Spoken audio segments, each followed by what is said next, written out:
Hoje nós vamos falar sobre a dengue, um mosquito que incomoda, deixa muita gente mal, inclusive leva a óbito. Eu sou Jane Steffen, a Intisicada.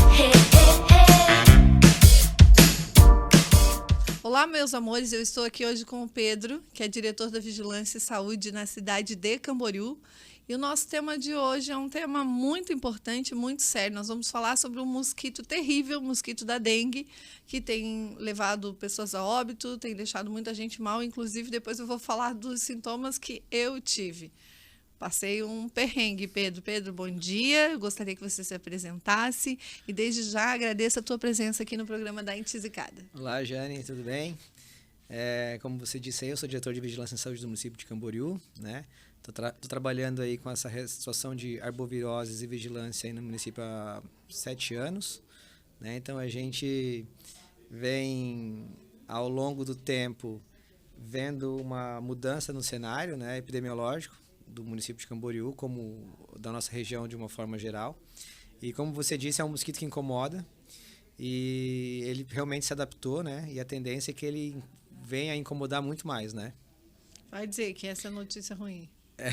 Essa não é uma notícia ruim, né? Ela é uma notícia que ela já é um cenário que já estava mais ou menos de acordo com os tempos que a gente vem. Se a gente for fazer uma análise do cenário epidemiológico do estado de Santa Catarina, se a gente fizer um levantamento aí, eu me baseio muito nessas informações de anos anteriores, porque você consegue realmente ver o impacto que o mosquito tem na sociedade, né? Ele é um inseto que se adaptou à área urbana. Ele veio de outro continente há muitos anos atrás. E ele teve uma característica de um país tropical, né? Então a gente tem a situação de calor, chuva, em curtos períodos de tempo. E isso Diz que ele não gosta de frio, é isso? Exatamente. O frio ele tem que ser extremamente frio, né? Então tem que ser uma. Não é o nosso caso aqui. Na verdade, já foi o nosso caso. Já foi, a gente já teve as condições. Eu lembro disso, de falar, no inverno a gente pode ficar um pouco mais tranquilo. Mais tranquilo, porque ele era sazonal, né? A gente tinha as estações do ano pré-definidas, bem pré-definidas, né? Você tinha verão, outono, primavera, inverno. Hoje não, hoje você tem, às vezes, no mesmo dia, as 4 estações. E isso favorece, isso potencializa o desenvolvimento do vetor, que é o Aedes aegypti, né? E os dados que a gente vem coletando dentro do nosso município e também a nível de estado e nível nacional é preocupante, né? Porque é uma situação que se desenvolve muito por consciência das pessoas. Ele não é uma situação assim, é culpa do poder público. Não é culpa do poder público. Porque muito mais culpa nossa, né? Minha, dos moradores, enfim, da sociedade de forma geral. Porque permitir que um inseto consiga se desenvolver, e a gente sabe quais são as situações que ele se desenvolve, que são situações de água parada, né? Então, isso são várias situações, desde uma caneca, um balde, que, deixei o balde na chuva, saí para viajar, o balde ficou ali, ou então ficou ali e eu não tive tempo de ir lá tirar, ou o brinquedo da criança. A piscina ainda nem tanto, sabe? Piscininha, aquela... a piscininha de plástico, aquela que não tem a manutenção adequada, que às vezes a pessoa não seca ou não faz a manutenção mínima que deveria ser. Reciclado também é um grande problema, ferro velho é um grande problema, floricultura é um grande problema, cemitério é um grande problema. Então, assim, locais com grande potencial de ainda se eles ficassem ali no cemitério para morder só, né?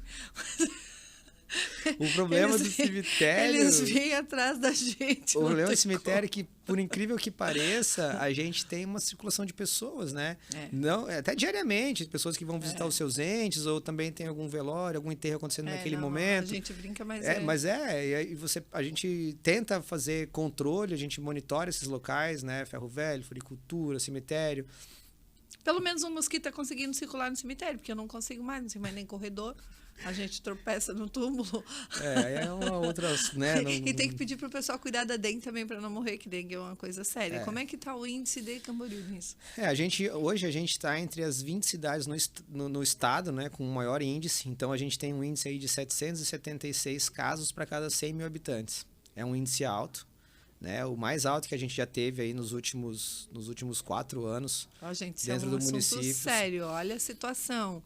Nós estamos entre os 20 no estado de Santa Catarina. Levando em consideração que a gente tem aí mais de 200 municípios, né? Então... Quase 300, né? 294, para ser mais exato.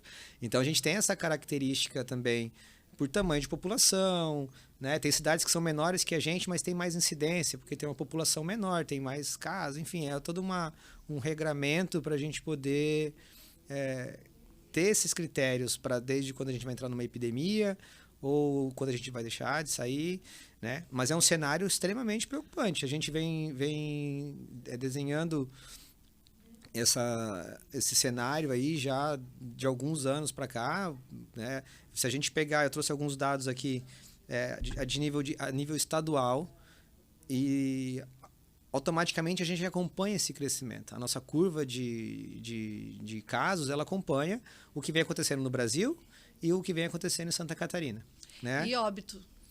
A gente não tem óbitos ainda no nosso município, mas a gente tem aqui na nossa região ao menos 9 ou 8 óbitos, né? Falando em Anfre. Na região da Anfre, né? Então, assim, ano passado nós tivemos óbitos. A gente aí acredita que a gente não chegou ainda no pior momento da situação, que a gente ainda deva chegar ainda. E eu vou falar, e tem um movimento muito grande, a gente está tendo uma demanda enorme de casos suspeitos e de notificações, né? Por ser uma doença compulsória, então as pessoas têm que entender que necessidade de ir numa unidade de saúde, ou no hospital, ou no centro de atendimento à dengue que a gente elaborou ali no CAIC, porque qualquer ação em relação a bloqueios de transmissão, visita e monitoramento do paciente, existe a necessidade dessa notificação ser compulsória, né? Então, a partir do momento que você chegou na unidade, está com suspeita, existe a notificação. Como a demanda está muito grande, a gente está tendo... Os sintomas são terríveis também, né?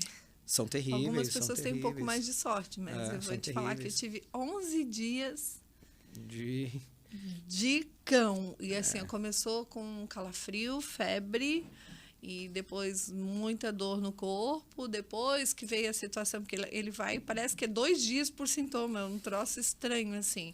Tira a fome, a gente não tem vontade nenhuma de comer. As minhas plaquetas baixaram muito. Eu fiquei muito fraca e realmente eu não tinha fome, não tinha vontade nenhuma de comer. Por isso que eu falo, é um assunto muito sério. A gente já deveria ter vindo antes, né, para alertar a população. Mas esse assunto de que realmente a culpa é nossa e que nós temos que ter mais consciência, que depende de nós e não do Pedro, da Secretaria de Saúde, de hospital. Mas aqui, Pedro, eu vou relatar uma situação, o meu caso. Eu estive no hospital. E a médica, e eu sabia que os sintomas eram de dengue, porque eu estava pesquisando, eu nunca havia, nem na Covid eu me senti tão mal quanto a dengue. Os últimos sintomas que eu tive foi da coceira, da feridinha, das lesões na pele, foram os últimos sintomas, mas até chegar lá eu fiquei muito fraca, muito ruim, assim, muita febre. A dor por trás dos olhos, parece que o olho da gente vai cair, é péssimo. Mas a médica olhou para mim e me deu um medicamento de virose. Você está com virose? Eu falei, não, doutor, eu não estou com virose. Os meus sintomas, porque eu já sou intisicada e teimosa, né? Os meus sintomas são de dengue. A senhora poderia me pedir um exame? Porque tem exame no Hospital de Camboriú, pelo menos quando eu fiz, tinha exame, aquele rápido, teste rápido. E aí ela tinha me dado um anti-inflamatório. Por conta também nem sei, uma das medicações eu não quis tomar, vou ser bem sincera, porque eu sei que anti-inflamatório não é recomendável, né? Alguns. E aí eu debati com ela disse, se você vem no hospital, sabe o que tem, por que vem no hospital? Porque eu quero ter certeza e fazer o tratamento adequado, né? Eu estava sentindo muita dor, eu estava péssima, e realmente depois disso, fizemos o exame, o teste lá no Hospital de Camboriú, o teste rápido, deu positivo. Fui para o soro, fiz todos os exames, porque as minhas plaquetas estavam muito baixas. É isso mesmo? Porque diz que a reincidência é pior, né? É que depende muito do indivíduo, né? Depende muito da situação que a pessoa está naquele momento, se ela já vem com uma imunidade baixa ou não. Não necessariamente que a reinfecção ela vai ser pior. Né? Porque de falar reinfecção por conta da hemorragia, como é que funciona esse... Não é uma Ou já de primeira pode ter? Já de primeira pode ter. Já de primeira você pode ter, porque vai muito da comorbidade, vai muito do histórico de saúde desse indivíduo, né? Então, você tem 3 variações de dengue, né? Você tem tipo 1, tipo 2, tipo 3 e o agravo, que seria o que eles chamam de hemorrágico, né? Então, é por isso que tem que ter realmente os cuidados, o cuidado com a hidratação. A gente sempre orienta, né? A partir dos primeiros sintomas, comecei a sentir... A parte mais importante do processo da dengue é a hidratação, né? As pessoas se hidratarem cedo, estarem bem hidratadas, tomar muita água. A gente sempre orienta a cada 20 minutos, a cada 30 minutos, tomar ali pelo menos uns 150 ml de água, sabe? Para começar essa hidratação. Se você tiver a oportunidade de fazer o soro caseiro também como um complemento, ou um Gatorade, ou uma água de coco, mas está sempre hidratado, né? Porque é a forma de você ter o equilíbrio novamente. Então, varia muito a gente falar de dengue, porque tem pessoas que vão ter sintomas leves, porque ele está numa linha de vírus muito parecida com a do Covid, que são os flavivírus. Então, existe a questão da mutação, da situação da dinâmica da doença. Pessoas que tiveram Covid não tiveram sintomas assintomáticos, ou tiveram sintomas leves, ou pessoas que foram mais severas, mais graves, enfim. Ele é praticamente o mesmo processo. A única situação que você não se reinfecta de novo de dengue é quando você pega o tipo 2. Então, você tem o tipo 1, tipo 2, tipo 3 e o tipo 4. Se você se contaminar pelo tipo 2, você não pega mais o tipo 2. Mas as outras 3 reinfecções você pode ter, tipo 1, a tipo 3 e o agravo. A dengue tipo 3 ela é uma dengue não é comum dentro do Brasil. Nós tivemos um caso esse ano, se eu não me engano, de um paciente que veio de fora, né? Também tem essa questão da transmissão dos vírus que nós circulamos aqui para nós com predominância maior, o tipo 1, tá? Tipo 2, que tem também, e o agravo, que é o sinal de alarme ali, que são os pacientes com sinal de alarme. Então, a doença ela varia de indivíduo para indivíduo. Mas né? esse caso que veio de fora, daí por um azar, só se tivesse muito azar, né? Vai lá, um mosquitinho... Não, aí tem todo um processo. A gente tem que ver se essa pessoa ela ainda estava no período de viremia, se ela estava em período de transmissão, se ela estava morando numa área ou se ela esteve em um local de infestação, de uma área infestada, porque tudo isso faz o processo ter um encaminhamento talvez para que desenvolva uma circulação de um novo vírus ou não. Às vezes ele veio, passou por aqui, mas ela estava de passagem, ou então ele passou no final dos sintomas e aí já não estava mais transmitindo, e aí às vezes onde ele frequentou não tinha a presença do vetor, não tinha nenhuma pessoa com sintomas parecidos. Então tem várias coisas que influenciam isso, né? Para ver se realmente, beleza, agora tem, o Brasil todo tem. Não que não tenha, mas ele é menos comum de se encontrar. Né? É bem menos comum de se encontrar o tipo 3 do que o tipo 1 e o tipo 2, que já são predominantes, principalmente na nossa região. Tipo 1, se acostumaram já. Vem para maravilha e fica. É uma doença que a gente, depois que ele está instalado do jeito que está, adaptado do jeito que está, é muito difícil que a gente reverta essa situação se não tiver apoio da comunidade, da população, porque a gente vê ali muito mais da população. De cada 4 focos, a cada 4 focos de dengue encontrado, 3 são em residências. Então você imagina que a proliferação maior se dá nas residências.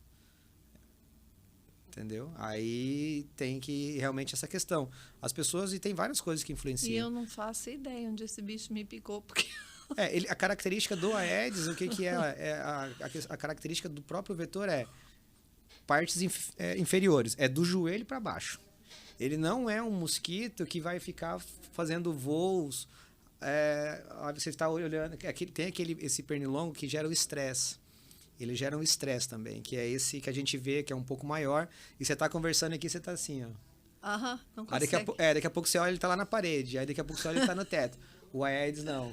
O Aedes ele tem uma característica de Ele tem voo... umas manchinhas também, né? Ele tem a marcação, né? Aquela marcação preta e branca. E ele tem uma característica de voo de até 90 centímetros, 1 metro. E a fêmea, quando... É a fêmea a fêmea que transmite. Que transmite, é a fêmea que transmite. Eu vou até falar sobre isso. Eita, mulherzinha tentada. E ela tem essa A característica... mosquitinha, não é mulherzinha, é mosquitinha. E ela tem essa característica de estar sempre em locais com baixa circulação de pessoas e escuros. Né? Ou seja, atrás da geladeira, às vezes debaixo da mesa, atrás do armário. Porque é um local para ela que ela está protegida, né? É um local escuro. E que ela pode sair para comer de vez em quando.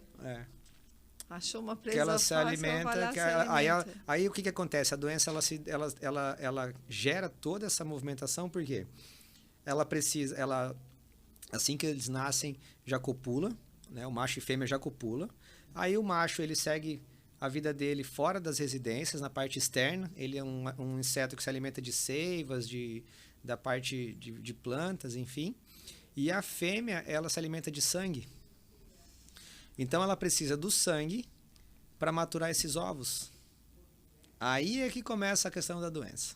Entendi. Então, se ela... Né, hoje tem estudos que indicam que talvez a fêmea... são estudos ainda, são pesquisas, que talvez tenha essa transmissão vertical. Então, vamos supor, a fêmea... ela já está ali na fase dela, vive em torno de 35 a 40 dias, um inseto desse, a fase de vida dele não passa disso, é isso. E aí ela foi lá e picou a Jane, e a Jane estava doente. Daí ela foi lá e botou 300 ovos. Pode ser que desses 300 ovos, vamos fazer uma média que nasça 50% de fêmeas. Existe a chance dessas outras 150 já nascerem infectadas com o vírus. E essas 150 que vão nascer vão copular, e vão precisar se alimentar para poder botar esses ovos. E aí elas vão procurar sangue dentro das residências. Né? É uma característica. Então, quando começa a transmissão, a gente pode até... percebe-se, né? uma situação que as pessoas da mesma família começam a adoecer. De repente pega o pai, aí dali 2, 3 dias manifesta um filho... Aí pode ser que a mãe ou o pai fica 2, 3... Geralmente casas que tem muitas pessoas morando junto, sempre tem 2 ou 3. Na minha casa só eu. Fui premiada. Aí tem que ver... Aí é uma... Porque eu ando muito na rua também, né? Exato, aí tem essa investigação. Defesa civil aí tem essa também. investigação que a gente faz. O que a gente faz? Quando a pessoa tem uma... a gente tem que identificar, porque a doença ela pode se manifestar num determinado período. Então a gente tem que entender que nesses últimos 14 dias, o que essa pessoa fez? E várias coisas influenciam. Porque eu tenho um irmão especial, por exemplo, ele fica muito sentado. Então, se fosse no caso ali na minha casa, na redondeza que a mosquita tivesse, eu acho que também, de repente, foi isso que eu pensei. Outras pessoas, eu acho que... influencia, porque você tem que saber assim, tá, beleza, qual foi os teus últimos 14 dias? Meus últimos 14 dias, olha, eu saio para trabalhar a tal hora... Vai como pro trabalho? Vai de carro, de bicicleta, de ônibus? Eu vou de moto. Tá, ok. Lá no trabalho, alguém tem sintoma? Olha, uma colega minha manifestou o mesmo sintoma. Onde é que ela mora? Ela mora lá sei lá, nos Pinheiros. Tá. Ela vem trabalhar e vocês trabalham aqui no centro de Camboriú. Tá, ok. Mas a gente também teve um dia que a gente foi fazer uma viagem e nós fomos lá a Joinville atender um cliente. Foram a Joinville, que bairro? No bairro tal. Aí você faz toda uma investigação para, lá naquele bairro que elas tiveram, no período entre tal e tal hora, é uma área que está tendo uma transmissão sustentada e tal. Então, você tem que levantar essa possibilidade dessa contaminação também ter ocorrido lá. E, às vezes, não ter ocorrido na tua casa.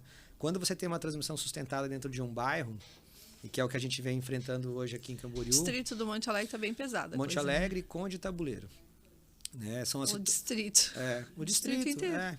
O distrito inteiro. Então, a gente vem pelos mapas de calor que a gente trabalha hoje, a gente consegue identificar essa mancha dentro do município, né? Mas não é específico e exclusivo. Hoje, a gente tem casos suspeitos pela cidade toda. Todos os bairros, a gente tem casos suspeitos e casos positivos, né? E muito por essa mobilidade da doença. Então, as pessoas se deslocam. Aí você me convida, vamos tomar um café, fazer um churrasco lá em casa, lá, beleza. Tem 5, 6 pessoas lá, Aí, pô, tem a presença do vetor lá, picou, aí eu volto para minha casa, que é lá no centro, o outro volta lá pro Areias, o outro volta lá pro... eu moro em Itajaí, o outro mora em Itapema, pronto. Aí todas essas cidades são infestadas. Aqui na nossa região da Anfre, todas as cidades são infestadas, tirando Luiz Alves, que não é uma cidade infestada ainda. O resto das outras 10 cidades tem a presença do vetor e são infestadas. O vetor é dominante na área urbana. Então, assim, ela é uma doença muito complexa. E quais os sintomas? Os sintomas... De alerta, sim, para alertar a população que febre, está em casa, né? Febre alta, dores no corpo. A dor no corpo ela é muito comum, né? Dor atrás dos olhos, que é uma característica. As pitéquias também são as manchas vermelhas. As pitéquias são dores na articulação. Então, assim, a diarreia ela não é um sintoma comum, mas pode ser que... de repente, até pela febre, né? Pode ser que ocorra, mas não é uma característica, não é uma coisa comum. Dor de garganta, jamais. Talvez já vai para a Covid, porque tem gente que está confundindo a Covid ainda, né? Que está circulando também, né? Tá circulando. Isso aconteceu muito em 2020. Confundiu-se em 2020, muito. como a gente teve a pandemia, o resto das doenças de notificação compulsória ficaram esquecidas. Porque foi um pânico, na verdade. Né? O Covid foi um pânico, ninguém sabia o que estava acontecendo. Mas agora ainda tem médico confundindo a virose, típica de verão, com... Virose é uma coisa... gente, mas virose dá vômito, comum. dá diarreia, é uma coisa que é simples. No meu caso, foi simples identificar, não tinha nada disso. Eu estava super bem, só estava me sentindo fraca, febril, calafrio, dor no corpo. A princípio, eu achei que fosse uma gripe. Porque os primeiros dias são sintomas parecidos. Dor no corpo, acho que eu vou gripar. Febre, dor no corpo e febre. Acho que eu vou ficar gripada. E realmente não foi nada disso, porque depois do quarto dia que eu comecei a piorar bastante, assim. Eu disse, meu Deus, eu tô sem fome, não tô gripada, não veio a gripe que eu tava esperando. E o engraçado disso, que é assim, ó, em 2000 a primeira epidemia de dengue que nós tivemos no município de Camboriú foi em 2019. As pessoas tinham sintomas levíssimos. Levíssimos, assim, tipo... fiquei com um pouco de dor de cabeça, febre, e no outro dia já não tinha mais sintomas. Era leve, assim. E o que me alertou foi a dor por trás dos olhos. Que é comum. É comum. Daí eu pensei, comecei... Então, eu já fui para o hospital só para ter certeza e o tratamento, para saber... Eu fui para o hospital para fazer o tratamento. O tratamento, que a gente falou... Muita água. Hidratação. A hidratação, água, hidratar. Não tem muito o que fazer, né? E controlar a febre, né? E evitar, porque tem os medicamentos que tem que ser evitados. Tem, o ácido acetil salicínico, né? Que a gente não pode... AS, exatamente, é o AS. Não pode de forma alguma. De forma alguma. Por quê? Porque tem gente que faz uso da AS como de uso contínuo. Meu pai usava. Aí teriam que... tem que suspender no eu não tenho como entrar... eu não tenho muito, né? como entrar nessa parte. Por isso que a população tem que cuidar, né? E por isso que tem que procurar porque um profissional. Porque está colocando a vida de outras pessoas. Porque assim, se a pessoa faz o uso contínuo de uma medicação que é contraindicação para esses sintomas, né? É justamente porque ele pode vir a desenvolver o agrave, que é o alerta ali, o alarme, né? Uma dengue mais severa, hemorragias, enfim, porque ele afina o sangue, né? Então, procurar o profissional nesses momentos e ter orientação médica. Né? Nós ali trabalhamos muito com a parte técnica. Vocês não têm paz também. Quem trabalha com a vigilância não tem paz, tem né? parte, sai uma horário. Coisa e outra, uma coisa e outra. Quando vem tudo junto, né? E agora sim, as pessoas elas estão vendo que realmente é uma situação séria, mas elas também precisam entender que tem a necessidade Pedro, agora eu vou chamar a atenção do poder público, aproveitar que você está aqui, e eu gostaria que você levasse essa ideia. Tem que ser trabalhado, porque assim, quando você fala de conscientizar a população, de reeducar uma população, porque a gente tem problema muito em Camboriú com lixo, o pessoal não respeita terreno baldio, a própria população prejudica a vizinhança inteira, jogando lixo nos terrenos baldios. Eu tenho muita reclamação disso durante o dia inteiro.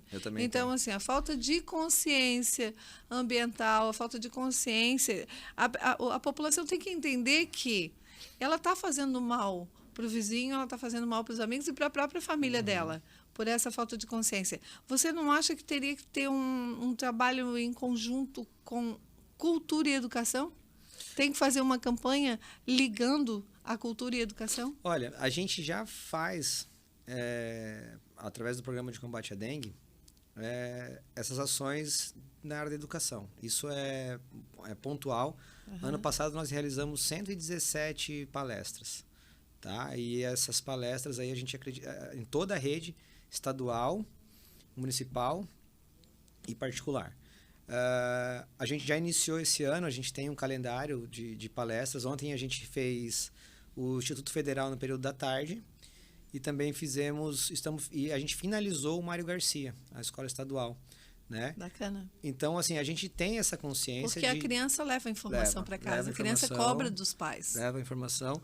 E isso de repente fazer um teatro para chamar atenção. Sim, tem que chamar atenção. Porque você fala, TV fala, rádio fala, nós estamos aqui falando, você veio para dar essa entrevista, para passar informação, mas a população parece que não quer enxergar, não as quer crianças, ouvir. A gente tem uma dinâmica legal, que a gente leva eles até a secretaria para fazer uma visita, que aí eles conseguem visitar o laboratório. A gente tem um laboratório onde a gente faz as análises, né, das larvas. Então a gente tem chama lá a atenção deles. Chama atenção. Aí deixa eles verem o microscópio, deixa eles terem contato com esse mundo ali, né, porque ele é uma atividade muito técnica, né, você ir lá no local, identificar o foco, coletar aquela larva, colocar nos frasquinhos, nos tubitos, levar isso lá para o nosso laboratório. Depois essas amostras são analisadas pelo município e 10% de tudo que é coletado é enviado para o Estado ainda, né? Tem que ser enviado para o Estado.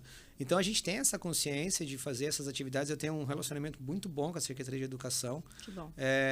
Inclusive, tive a oportunidade de participar do calendário, do calendário desse ano agora. Do ano passado, eu fiz parte do conselho, então eu estava sempre presente nas reuniões ali para fortalecer essas ações, né? Porque a gente, inclusive, conseguiu uma data junto com a Secretaria de Educação para a gente ter uma semana específica do dia de combate à dengue dentro da grade curricular do município. Porque são ações que, aos poucos, vão fortalecendo e, como você disse, é uma nova geração. Essa consciência vai ter que vir ali dessa base, porque as pessoas, os adultos realmente têm uma grande dificuldade em assimilar ou você chegar, cara, preciso que você tire isso aqui, porque a atividade do agente de endemias, a gente tem que frisar que ele vai no local, ele identifica o problema e fala para você, olha, Jane, estou com um problema aqui, eu preciso que você resolva isso aqui, ok? E eles enfrentam dificuldade? Eu queria te perguntar, porque tem gente que é grossa, que é mal educada, que não quer deixar. Aí bate o pé e fala, não, aqui não dá dengue, isso aqui não dá dengue, isso aí não dá dengue. Não deixa dengue nem entrar. Não deixa entrar, recusa, né? Uma recusa. Aí, não dá dengue, isso aqui mata. Não mata, dengue não mata, isso aqui, tá falando, sabe? É porque, às vezes, ou nunca teve o contato com a doença, ou nenhum parente ainda sentiu teve. Na pele. Geralmente só acontece realmente quando sente na pele. Né? Então, e a gente tem características, a gente tem uma cidade hoje... Tem que deixar a água bater na bunda, como diz o povo mesmo, no linguajar popular, daí eles vão entender. E a gente tem uma característica hoje dentro do município, a cidade cresceu muito, uma das cidades que mais cidades que cresceram no estado de Santa Catarina. E a gente tem uma população muito diversificada. Então, você tem gente de vários estados, de vários países. Com pensamentos muito diferentes. Cada um com uma cultura, cada um que vem de uma região que o sistema público funcionava de uma forma, funcionava de outra. Em alguns lugares o sistema público não é... Fora do Brasil, vou dar um exemplo, que às vezes não tinha nem essa situação de sistema público. Eu vou abrir uma... Enfim. Então, isso também gera um problema muito grande, porque a cidade ela passa a ser uma cidade dormitório. E aí, uma outra dificuldade de fazer visita. Você vai nas casas das pessoas, as pessoas não estão em casa. Então, a gente vem tentando trabalhar os sábados. A gente está botando agora a gente tem um carro de som que roda diariamente, bairro por bairro. Eu incomodo o Pedro, tá, gente? De vez em quando eu estou lá incomodando ele e ele vai e resolve mesmo. Porque... Pedro, mas agora, a gente tem quanto tempo, Vlad? 1 minutinho só. Eu quero agora que você dê a porrada. Até agora você falou dos sintomas, do mosquito, agora eu quero que você fale para o pessoal de casa, que depende deles. Mas de uma maneira bem séria, porque eles não entendem, às vezes, na paz e no amor. Não, eu acho que assim, eu vejo tudo isso muito na conversa, assim, orientação, que é o trabalho que a gente faz diariamente, sabe? Realmente as pessoas entenderem que uma calha suja, um balde, um pratinho de planta, que uma coisa mínima... Pode matar, né? Pode matar. Você pode perder um ente querido, uma pessoa que está do seu lado ali. Às vezes a pessoa tem uma comorbidade que ela não sabe que tem, né? e de repente ela adoece, está com dengue, daí aquilo ali encaminha para uma situação mais severa, mais grave, e você vai ver, é uma coisa, um mosquito, cara, é um bicho muito pequeno e tem um poder de letalidade muito grande. Denúncia. Né? Tem um número? Temos um canal de denúncia, é o 3365-9412. 3365-9412. É um WhatsApp, né? Então ali a gente vem tentando dar prioridade para denúncias, porque você falou, cara, terreno, e existe, as pessoas realmente fazem o descarte, comei uma obrinha aqui, tem um terreno ali, joga. Bota um saquinho de lixo. Aí, cara, isso atrapalha muito, porque você... a população, prejudica a cidade, o andamento, porque daí, às vezes, eles querem que vá lá limpar. Nós não temos, né? Porque terceirizado não tem essa obrigação. Apesar de que, se nós tivéssemos um número de efetivo maior para ir lá limpar e depois multar o dono do terreno, que, aliás, também... Só se fechar o terreno, porque a culpa nem é dele, não é ele que está ali jogando lixo, né? Mas é uma consciência do próprio proprietário também, que deixa aquele imóvel abandonado por um tempo, aí a situação... Por isso que era a favor da horta comunitária, esses terrenos abandonados. Tem muito projeto bom para terreno abandonado, muito, sabe? Tem os pocket garden, que a gente fala, que são transformar esses terrenos, talvez, alguns em jardim, para a própria comunidade ter uso. Né? Você dá uma destinação. Eu acho que eles têm medo de repente, tirar, mas eles abandonam lá e prejudicam a cidade toda, né? Pedro, muito obrigada, gente. O Pedro está sempre à disposição, já deixou o telefone aqui, depois nós vamos deixar o link aqui embaixo, mas tome muito cuidado, depende muito mais de você do que do Pedro e de qualquer pessoa da equipe de saúde, do que médico, do que unidade de saúde, depende muito mais de você. E a dengue mata. Esse é um assunto muito sério, os sintomas são péssimos. Eu quase morri, nem na Covid eu passei pelo que eu passei com a dengue. Então, tome muito cuidado, é isso aí. Nós somos a Entizicada e o Pedro, muito obrigada por ter vindo. Eu que agradeço o espaço e a gente fica à disposição aí. Até a próxima. Beijão.